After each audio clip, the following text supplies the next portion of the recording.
गोत्र कर्म पर चल रही है, उच्च गोत्र और नीच गोत्र। आप कौन से गोत्री हैं? उच्च गोत्री हैं। उच्च गोत्र में बैठ करके नीच गोत्र का बंध हो सकता है कि नहीं? और नीच गोत्र में रह करके उच्च गोत्र का बंध हो सकता है कि नहीं? कैसे हो सकता है? कर्मों के द्वारा। हमारे जीवन में प्रतिदिन जो कार्य करते हैं, खाना पीना, सोचना, विचार करना, इस सारी चीजों में उच्च होना चाहिए। यदि उसमें नीच हो गया तो समझना नीच गोत्र का बंध हो गया, और विचार उच्च हो गए तो समझना उच्च गोत्र का बंध हो गया। लेकिन एक बात आपसे पूछ लूं, जब भी आपके ऊपर कोई कष्ट आता है, परेशानी आती है, तो लोग कहते हैं पता नहीं कौन से कर्म का उदय है। अरे बोलिए ना, कहते कि नहीं कहते हैं? कहते हैं। चलिए, जब सुख होता है तब कभी कहा कि अरे कौन से कर्म का उदय है? कभी याद आई कर्मों की? कर्मों की याद कब आती है? दुख में आती है ना, पता नहीं कौन से कर्मों का उदय चल रहा है। और सुख में कर्म तो छोड़ो, भगवान भी याद नहीं आते हैं। लेकिन सुख भी, सांसारिक सुख भी कर्म का फल है और दुख भी कर्म का फल है। यदि आपके घर में जितनी सुख सामग्री है तो वो भी कर्म का फल है, और जितनी दुख सामग्री है, दुख सामग्री का मतलब पता चला नहीं चला? अच्छा बताओ, पत्नी सुख सामग्री है कि दुख सामग्री है? अरे बोलो ना, दोनों है कि एक है? हाँ? बच्चे सुख सामग्री है कि दुख सामग्री है? आगे नहीं आओ, बीच में आगे नहीं आओ। बच्चे सुख सामग्री है कि दुख सामग्री है?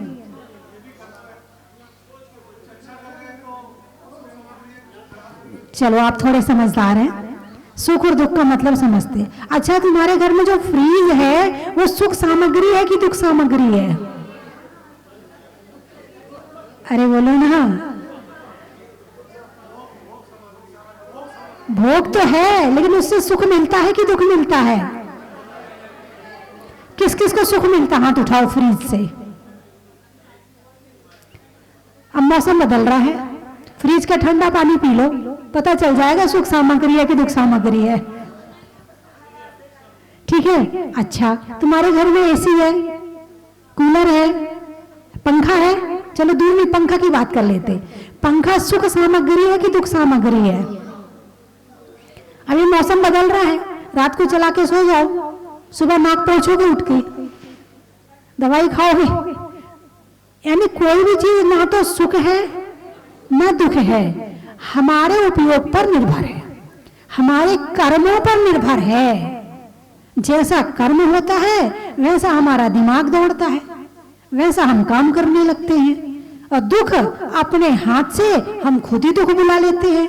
अच्छा, दुख तुम लोगों के पास में है कि नहीं है? अरे बोलिए ना, है। अच्छा, तो वो दुख किसी ने दिया है या तुम्हारा खुद का कमाया हुआ है?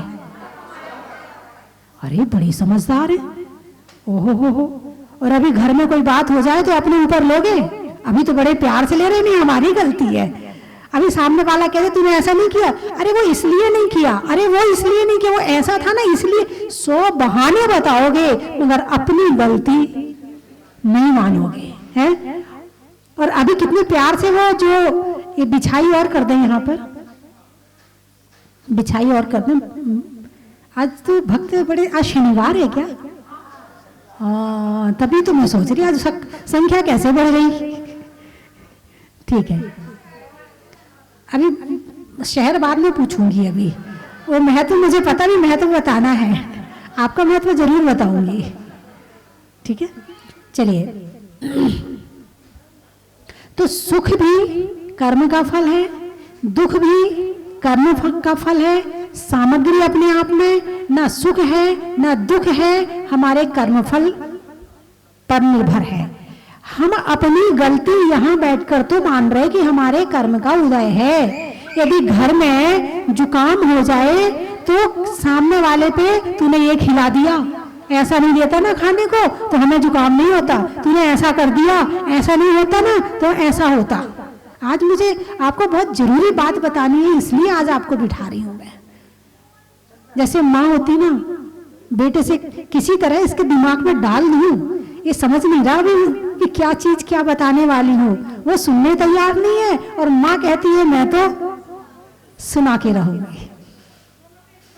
तो कर्म की बात बतानी है आज मुझे कि कर्म क्या है, कैसे आता है, कैसे जाता है, कैसे बंद होता है, कैसे उदय होता है, कैसे सत्व में रहता है, कर्म की कितनी स्थितियां हैं। आप लोगों ने अभी कर्म शब्द तो सुना है मगर कर्म शब्द की भी पूरी व्याख्या नहीं सुनी है। कर्म की पहली स्थिति तो आपको पता है, भाई ऐसा मत करो कर्म बंद हो जाएगा, एक स्थिति। अब क्या करें, कर्मों का उदय चल रहा है, दूसरी स्थिति। दो स्थिति तो पता है ना। तीसरी स्थिति कर्म बंधता है, बंधने के बाद में सत्ता में चला जाता है। आपने नोट कमाए, कमा के आपने रख दिए, कमाना हो गया, आना बंद, आश्रय के बाद जो बंद होता है वो, और उसके बाद रख दिया तो पड़े हैं, जा रहे हैं तो उदय हो रहा है। जिस नोट का नंबर आता जाएगा वो जाता जाएगा। तीन स्थिति समझ गए। कर्मों का बंद, बंद कैसे होता है? दो तरह का आश्रव होता है, इरियापत आश्रव और सांप्रायिक आश्रव। अरिहंत भगवान के भी कर्म आ रहे हैं 13वें गुण स्थान में, और यहां जितने जीव बैठे हैं उनके भी कर्म आ रहे हैं। दोनों के आने में और दोनों के रुकने ठहरने में कहां अंतर है? उनका इरियापत आश्रव यानी आते हैं और वहां कषाय नहीं है, न क्रोध है, न मान है, न माया है, न लोभ है, न वहां पर हास्य, रति, अरति, शोक, भय, जुगुप्सा, स्त्री वेद, पुरुष वेद, नपुंसक वेद, वहां पर ये कुछ भी नहीं है। तो वहां बंद नहीं हो रहा है। बंद का कारण क्या है? मोह। कर्म के बंद का कारण क्या है? अरे बोलिए ना, मोह है। अब कर्म कितना बंध रहा है? जितना मोह है। तीव्र है तो तीव्र बंधेगा, ज्यादा बंधेगा, कम है तो कम बंधेगा। एक तुम अपनी देवरानी पर गुस्सा करते हो और एक तुम अपने बच्चे पर गुस्सा करते हो। क्रोध में आवाज भी वही है, शब्द भी वही है, बंध में अंतर पड़ेगा कि नहीं पड़ेगा? देवरानी पर कितना गुस्सा आएगा और अपने छोटे से 2 साल के बच्चे पर कम आएगा, आएगा ना? तो बस वही अंतर पड़ जाएगा बंध में। तो कर्मों का बंध होता है मोह से, राग से, द्वेष से कर्मों का बंध होता। उदय, जिसका समय, जैसे तुम एफडी करते हो ना अपने, और सबका समय आता है भाई 5 एफडी है, अब उसकी तारीख उस दिन पूरी हो रही है, उसकी तारीख उस दिन पूरी हो रही है, उसकी तारीख उस दिन पूरी हो रही है, आप इंतजार करते हो ना, लिख के रखते हो। ये तो आपके यहाँ की बहुत मोटी बात है।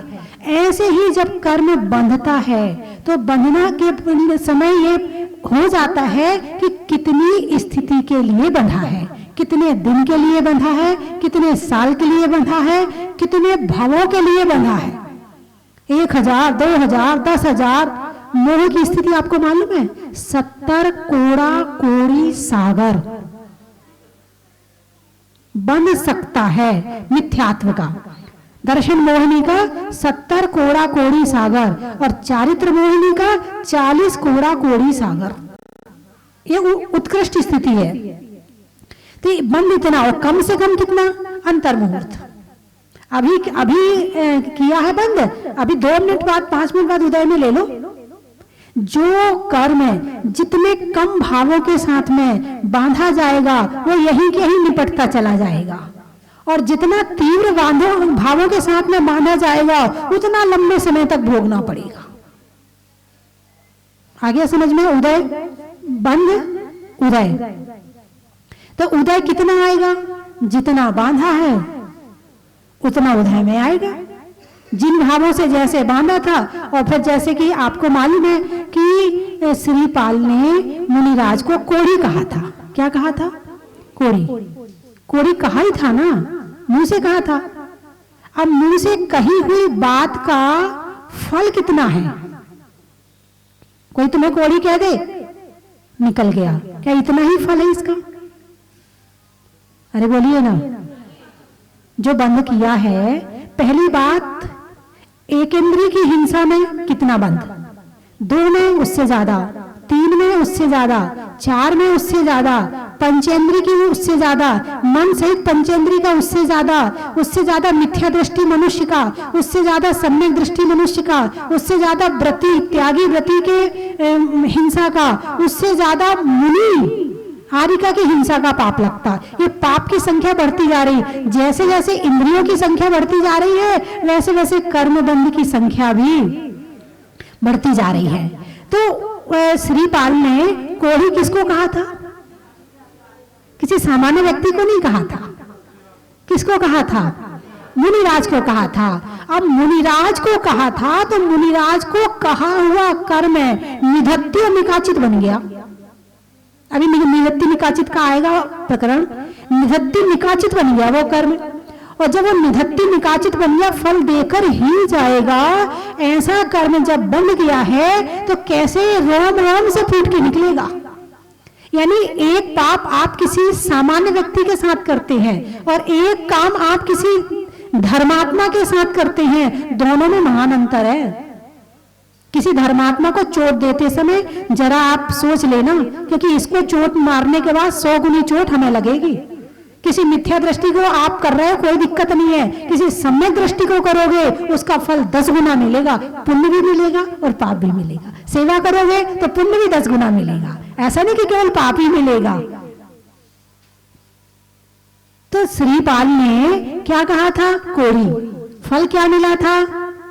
कोढ़ शरीर से निकला था।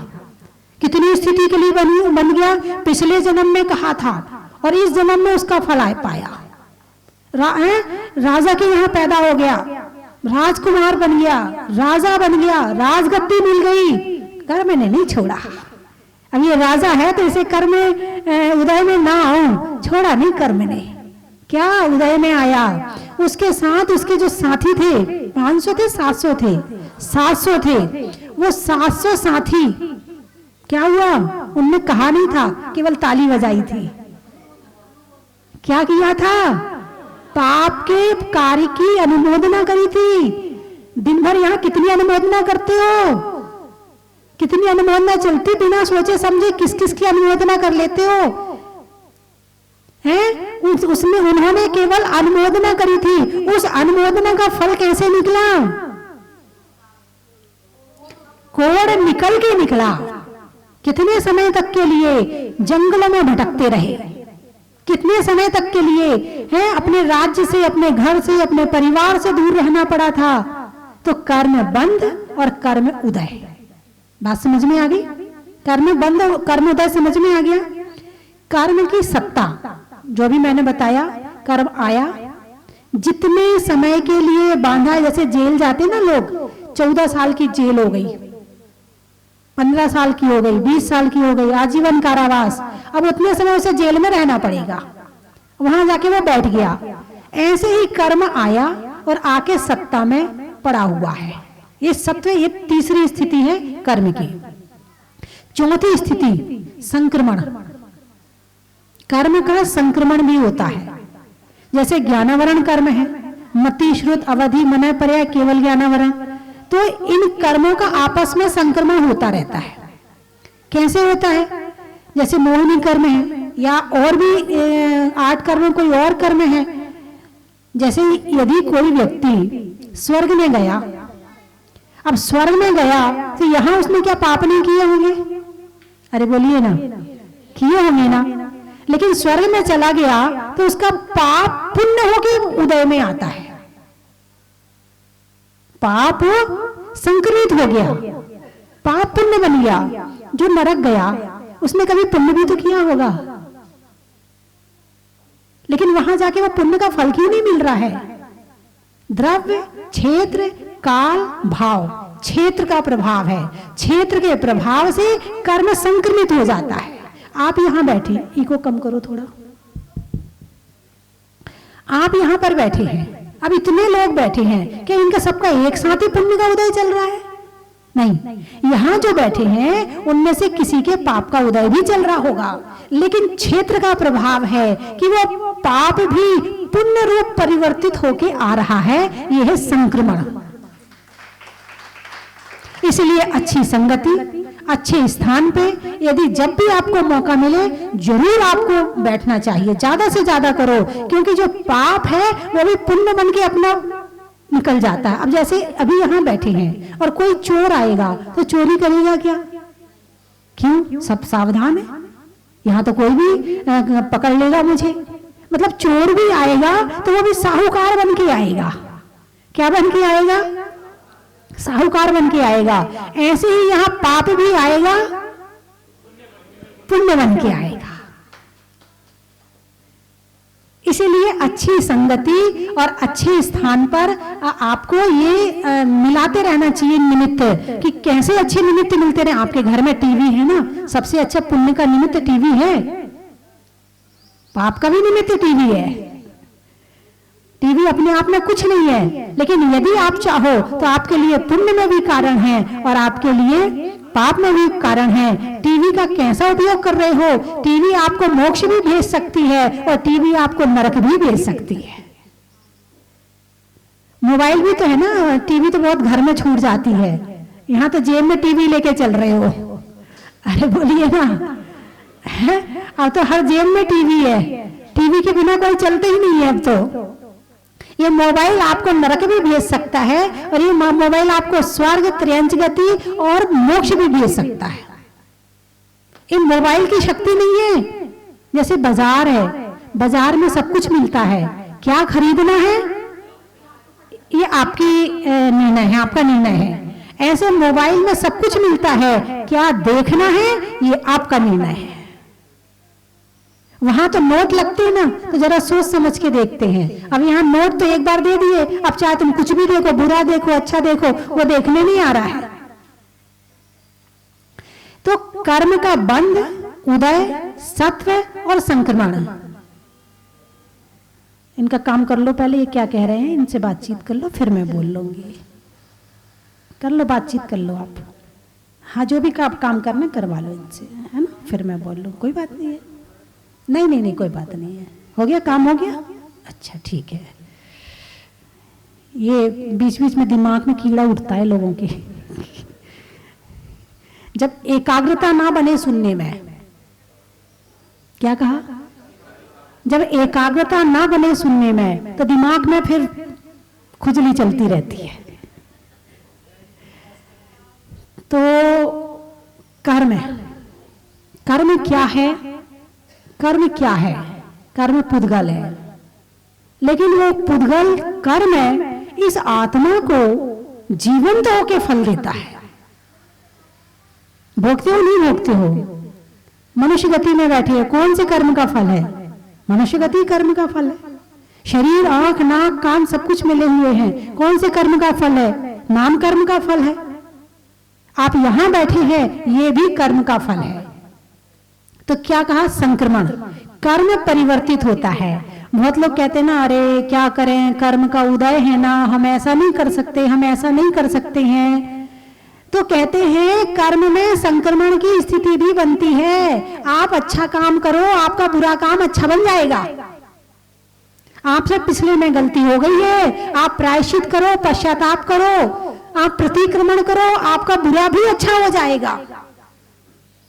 जैसे एक बाल्टी पानी है, एक बाल्टी पानी में यदि एक सफेद रंग की बूंद डाल दी जाए तो कुछ होगा? अरे बोलिए ना। ऐसे ही एक बाल्टी भक्ति करो भगवान की, तो जो कर्म है ना वो अपने आप ही असरहीन हो जाएंगे। कर्मों को असरहीन करने का यदि पुरुषार्थ कोई कर सकता है तो वो है मनुष्य। आपके अंदर ताकत है, आप कर्मों को बदल दें। आपके अंदर ताकत है कि आप संक्रमण कर दें, लेकिन होंगे वो विशुद्धि से। किससे होंगे? विशुद्धि से। संकल्प विकल्प से कर्म और नहीं भी मतलब उपसर्ग आना हो, नहीं भी परेशानी आनी हो, तो कर्म और आते हैं और उनसे परेशानी और आ जाती है। लेकिन यदि विशुद्धि बना करके रखें तो जो कर्म का उदय आना है वो भी टल जाता है। इसीलिए भगवान की भक्ति जोर जोर से बोल के करनी चाहिए, पूरे भावों के साथ में करनी चाहिए, पूरे आत्मा के साथ में करनी चाहिए, पूरे ध्यान के साथ में करनी चाहिए। भटकते मन से करी हुई भक्ति कर्म का उतना आपके ऊपर असर नहीं करेगी कर्मों पर।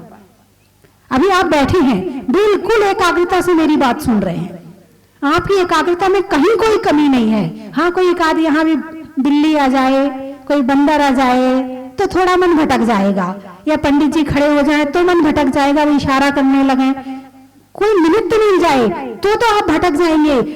वरना आपकी एकाग्रता इस समय पूरी बनी हुई है, पूरे ध्यान से सुन रहे हैं। जब ध्यान एक तरफ होता है तो कर्म भी साइड से निकलने लगता है। बात समझ में आई कि नहीं आई? तो ऐसे ही जो तीसरी स्थिति है संक्रमण की, कर्मों को बदलना सीखो। हमारे पुरुषार्थ का, हमारे वर्तमान में किए हुए कार्य का प्रभाव भूत पर भी पड़ता है और भविष्य पर भी पड़ता है। बोलिए, पड़ता कि नहीं पड़ता है? भूत पे पड़ता कि नहीं पड़ता? भूत पे कैसे पड़ेगा? वो तो जो हो गया तो निकल गया, उस पे कैसे पड़ेगा? बहुत बढ़िया, बहुत सुंदर। कि जो पिछला हमने पाप किया है, जब हम वर्तमान में पुरुषार्थ करते हैं तो पिछला पाप भी पुण्य बन जाता है। ये हमारे वर्तमान समय में किए हुए पुरुषार्थ से भूत पर प्रभाव पड़ा है। जो उत्कर्षण और अपकर्षण होता है, तो ऐसे ही जो हमने पुराने कर्म बांधे हैं, और यदि हमने अच्छा काम किया है तो वो कम भी हो जाते हैं, और हमने बुरा काम किया है तो वो यदि 15 सागर के होंगे तो 30 में पहुंच जाएंगे। जो स्थिति का पहला कर्म बांधा है और दूसरे बार में जो स्थिति का कर्म बांधा है, तो जो पहला वाला है वो दूसरे के पास जाके बैठ जाएगा, बढ़ जाएगा, उसका उत्कर्षण हो जाएगा। अपकर्षण भी होता है, ऐसा नहीं कि अपकर्षण नहीं होता, अपकर्षण भी होता है। तो संक्रमण समझ में आया कि आपके वर्तमान के किए हुए कर्म से भूत के कर्म संक्रमित हो जाते हैं और भविष्य में कर्म अच्छे बन जाते हैं। तो वर्तमान में अच्छा काम किया तो आपका भूत भी सुधर गया और आपका भविष्य भी सुधर गया। फिर उदीना, कर्म अभी किया, बांध लिया 1000 वर्ष के लिए, तो फिर उसकी उदीना कब आएगी? 1 सागर की उदीना अंतर्मूर्त में भी आ सकती है। कोई भी कर्म बांधा हो, लेकिन यदि निमित्त मिल जाए तो वो कर्म अभी उदय में आ सकता है, लेकिन पूरे परमाणु खेर के नहीं कर्म फल देगा, बचे रहेंगे वहां तो वो बैठा ही है, थोड़े से भेज दिए अपने। अब जैसे आपको भी भूख नहीं लगी और खुशबू आने लगे वहां से, तो खाने की इच्छा हो जाएगी नहीं हो जाएगी? हैं? अभी भूख नहीं लगी, खाने की याद भी नहीं आ रही है, कुछ भी नहीं हो रहा है, लेकिन जैसे ही निमित्त मिला तो कर्म की उदीर्णा हो गई। निमित्त मिलने से कर्म की उदीर्णा हो गई, इसको कहते हैं उदीर्णा। समय से पहले उदय में आ जाना। जैसे आम है, कच्चा आम है, कच्चे आम को पाल में पका दो, यदि पेड़ में लगा रहेगा तो जब समय आएगा तब पकेगा, लेकिन यदि उसे तोड़ करके पाल में रख दिया जाए तो समय से पहले पक जाएगा। यदि ऐसा हो कि कर्म का जिस समय उदय में आना है, यदि उसी समय उदय में आए तो मोक्ष जाना बड़ा मुश्किल हो जाएगा। तो मोक्ष जाना बड़ा मुश्किल हो जाएगा। लेकिन नहीं, कर्मों की उदीर्णा की स्थिति ऐसी है कि जल्दी जल्दी बुला बुला के भगा दिए जाते हैं और कर्मों से आत्मा का घर खाली कर दिया जाता है। जब कोई तपस्या करता है ना, त्याग लेता है, नियम लेता है, व्रत लेता है ना, अभी आप इतने लोग बैठे हैं, आपकी थाली में बाल नहीं आता होगा, कभी कभार, बहुत मुश्किल से। पहली बात तो आप देख के ही नहीं खाते हो, आ भी रहा है तो गया पेट में, पता कहाँ चल रहा है। बाई चांस फिर भी दिख गया तो अपना निकाला एक तरफ, अपने चालू हो गए। यही है ना। अभी आप नियम ले लो, यदि बाल आएगा थाली में तो मैं वो वस्तु को छोड़ दूंगा, या मैं उस दिन उस समय पर भोजन छोड़ दूंगा, भले फिर शाम को कर लूं मैं। आप नियम लेके देखो, नहीं भी आ रहे होंगे तो आने शुरू हो जाएंगे। यह है तपस्या। तपस्या से कर्मों की उदीर्णा होती है। जो कर्म तुम्हारे 100 साल बाद उदय में आने थे, वो आज उदय में आके घर खाली करके चला जाता है। जितने किराएदार हैं, जितनी जल्दी जल्दी घर खाली करेंगे, उतना राज्य मेरा होगा। तो तपस्या के माध्यम से कर्म के उदय को बुलाया जाता है, उसको उदीर्णा कहते हैं। आ भाई, जितने आके निकलते जाए जाते जाओ, निकलते जाए जाते जाओ। और जो करता ही नहीं है तो फिर उसका तो अपना चल रहा है मामला, जितने भाव तक, जितने जन्म तक चलना है चलता रहेगा। लेकिन जिन्हें इच्छा है कर्मों से अपनी आत्मा का घर खाली करवाने की, तो वे लोग फिर तपस्या करते हैं। क्या करते हैं वे? तपस्या करते, उपवास करते हैं, व्रत करते हैं, संयम का पालन करते हैं, नियम लेते हैं कि ऐसा होगा तो ऐसा करूंगा, ऐसा होगा तो ऐसा भोजन लूंगा, आज रस्सी करूंगा, आज ये नहीं लूंगा, आज वो नहीं लूंगा।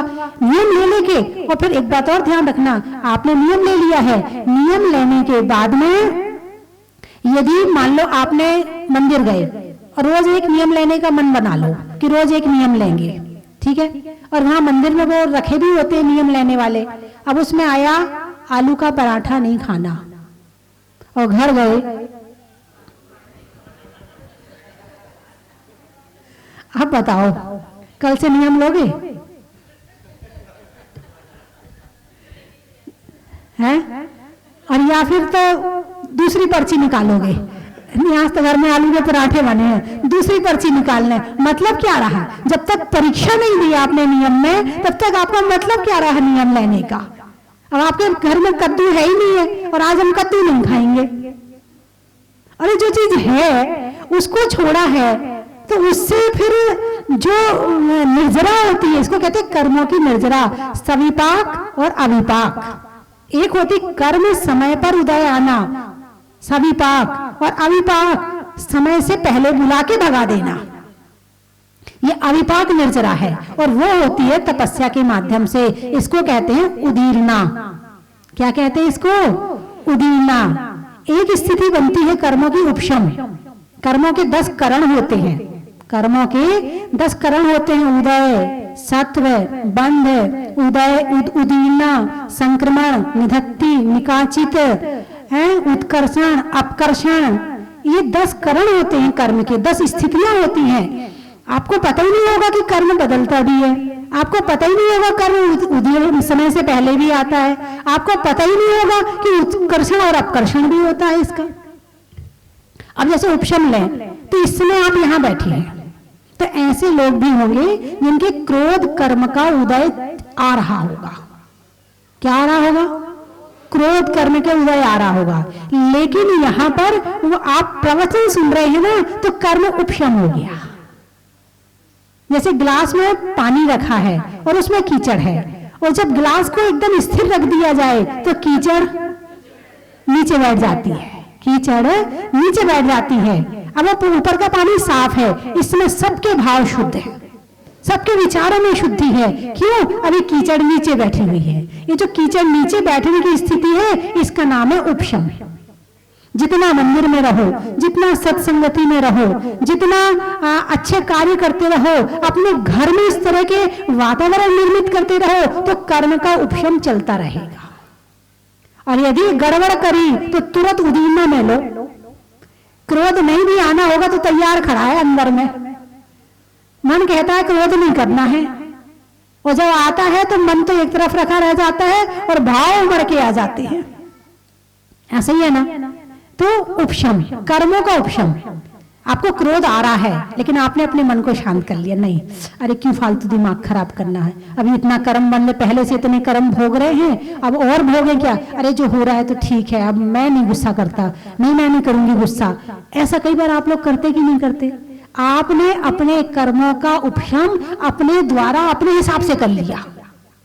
आपको आ तो रहा था, कई बार आप अपना घर छोड़ के पड़ोस में जाके बैठ जाते, अभी कुछ बोलेंगे तो लड़ाई झगड़ा हो जाएगा, चलो पड़ोस में चले जाते हैं, वो भी बाजार चला जाता है, दोनों अपने कर्मों का उपशम करके वापिस आ जाते हैं, फिर वापिस शांति हो जाती है।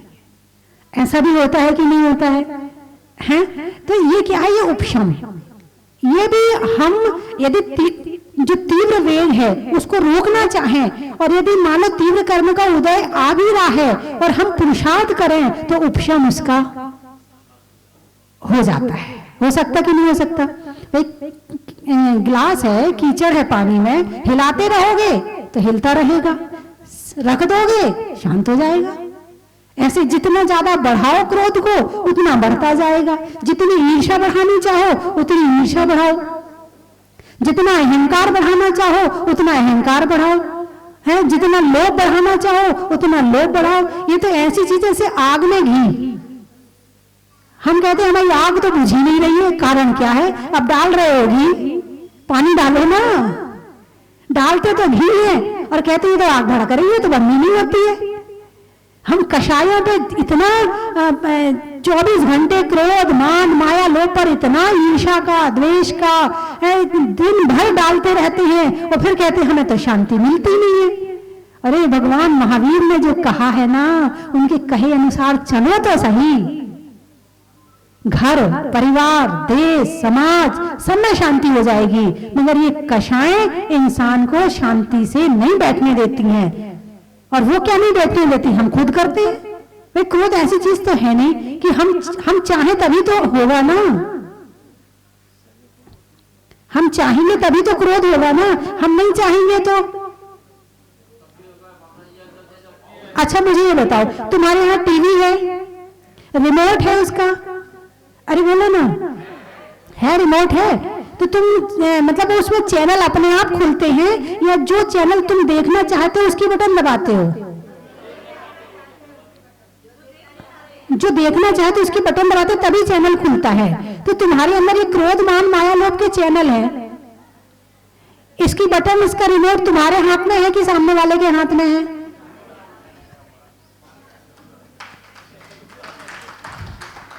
इसका रिमोट तुम्हारे हाथ में है कि सामने वाले के हाथ में है? हमारे हाथ में है। हम जब चाहे क्रोध करें, जब चाहे ना करें, तो हमारे हाथ में है। और सामने वाले ने दिलाया, हमने ले लिया, सामने वाले ने ये किया, हमने कर लिया। इसका मतलब रिमोट, तो तुम्हारा रिमोट तुम्हारे हाथ में नहीं है। तो सबसे पहला काम क्या करना है? अपना रिमोट अपने हाथ में लेना। जब सामने वाला तुम पे गुस्सा करे और आंख लाल कर करके चिल्लाए, तुम बिल्कुल शांति से उसको देखना, नहीं इस समय मुझे गुस्सा नहीं करना, मुझे अपना रिमोट अपने हाथ में रखना है। अभी मैं सामने वाले के हाथ में नहीं दूंगा, वो चैनल चेंज करना चाहता है मेरा, मैं नहीं करवाऊंगा। अभी मेरा शांति का चैनल चल रहा है, अभी मैं नहीं करूंगा। ऐसा हो सकता है कि नहीं? अरे बोलिए ना, वाह बड़े ज्ञानी लोग हैं। अच्छा लगा, आप पुरुषार्थ करेंगे, अच्छा लगा इस बात के लिए। तो रिमोट, जब टीवी का रिमोट जितने बार तुम्हारे हाथ में आए ना, उतने बार तुम विचार करना कि मेरा रिमोट मुझे अपने हाथ में लेना है। रिमोट, किसी चीज को देखकर किसी चीज की याद आती है ना, तो उस रिमोट को देखकर तुम्हें अपने रिमोट की याद आनी चाहिए, नहीं आनी चाहिए?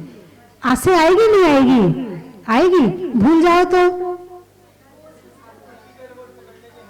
चलिए, उस रिमोट के पीछे एक पर्ची चिपकाना, मुझे अपना रिमोट अपने हाथ में लेना है, और उस पर टेप लगा देना व्हाइट वाला, जो पानी के कलर वाला होता है। फिर उसको कभी कभी देख लिया करो ऐसे ऐसे, तो भूलोगे नहीं।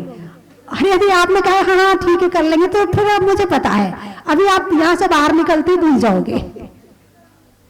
अपना रिमोट अपने हाथ में लेना है। तो उदीर्णा उपशम, कर्मों को अपने हिसाब से ही शांत करना है। सारी स्थितियां मेरे हाथ में है। किसके हाथ में है?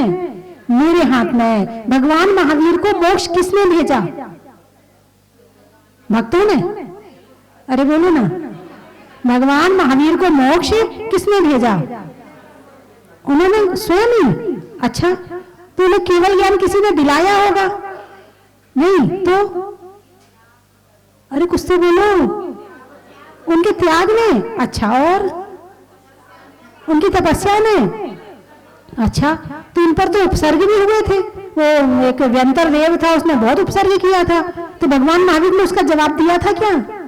नहीं दिया था। इसका मतलब उनका रिमोट सुख पाने का क्या साधन है? अपना रिमोट अपने हाथ में रखो। बाहर के कारण से अपने रिमोट की बटन को चेंज हमें जब करना है हम तब करेंगे। तो उपशम, ये उपशम से होगा जब कर्म की मंद स्थिति में हमारे दिमाग की किरणें खुलती हैं, हमारे दिमाग में नई नई चीजें आती हैं। और जब दिमाग में, मन में, आत्मा में विचार संक्लेशता के हो, संकल्प विकल्प के हो, तो जितने अच्छे विचार हैं वो भी उल्टे होते जाते हैं। इसीलिए उपशम की स्थिति को बनाए रखो। और जीव ज्यादा से ज्यादा उपशम की स्थिति में ही रहता है। और उपशम की स्थिति में किया हुआ पुरुषार्थ जल्दी सफल होता है।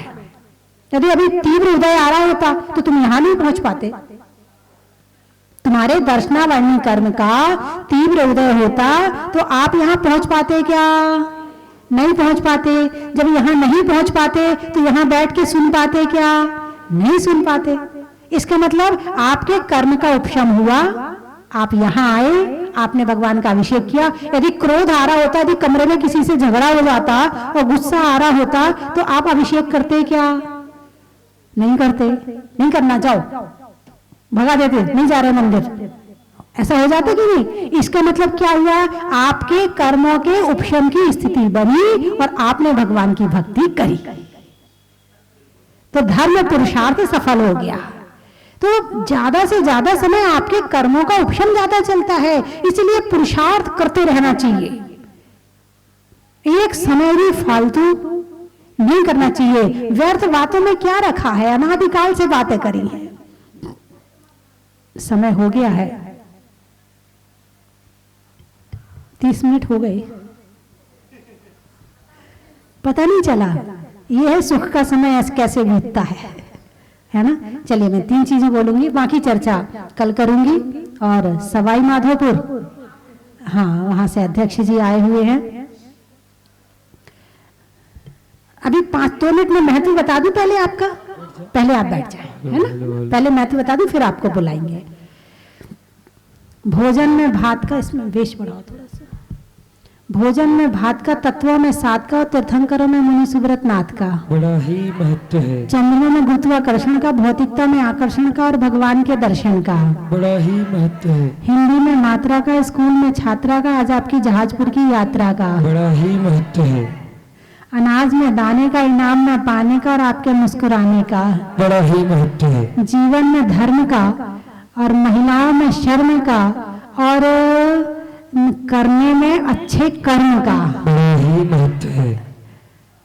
भव से तरण का, त्याग के वरण का और कर्मों के 10 करण का बड़ा ही महत्व है। अब बताओ कहाँ से आए? कहाँ? रेवाड़ी बताया था, सवाई माधोपुर रेवाड़ी। अच्छा, घूमने में गाड़ी का, घर में लाड़ी का और आने वालों में रेवाड़ी का बड़ा ही महत्व है। गाने में सुर का, नृत्य में नूपुर का और आने वाले में सवाई माधोपुर का बड़ा ही महत्व है।